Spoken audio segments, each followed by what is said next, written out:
Hi guys, mag-uuling tayo for today's video. Yan.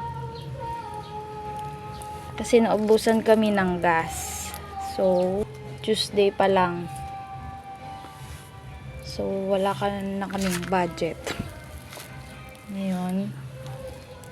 I mean short na ganun, wala nang para pambili ng gas, so tayo ay magkakahoy at uling muna. Titignan natin kung kakayanin hanggang Friday nang nag-uuling. Ayan, sensya na po sa mga neighbors.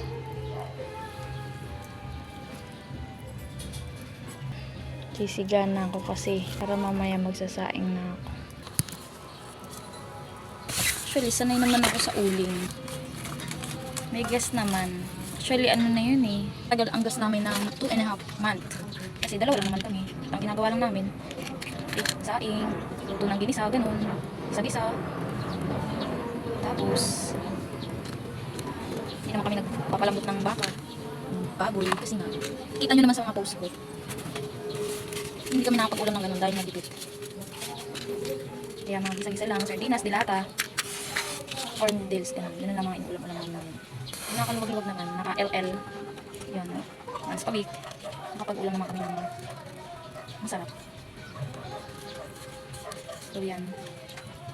Apoyan ko lang yung uling. Kasi, nagluto syempre.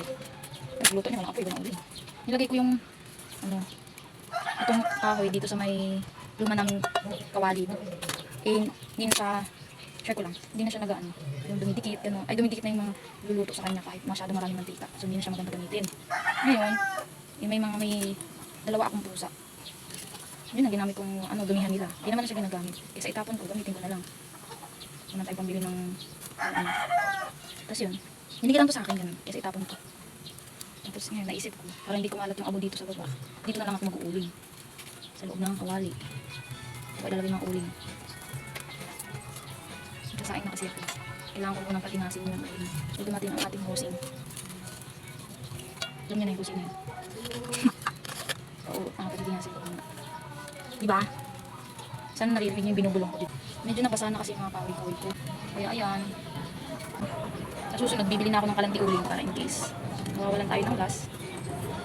Yan lang ng screen. Eto. Bili natin yung yan. Kasi masyado nang malaki pa. Sa uling. Yan.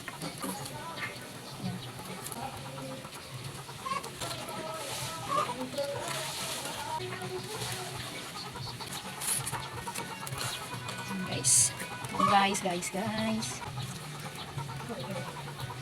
yan.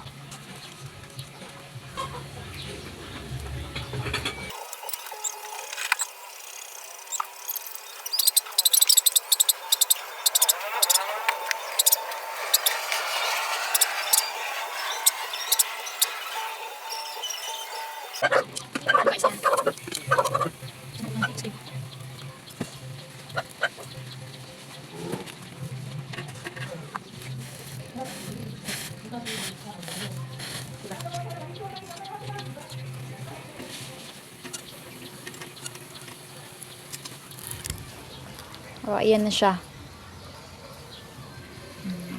Uling agad. Yun lang. Bye. Bye na. Bye.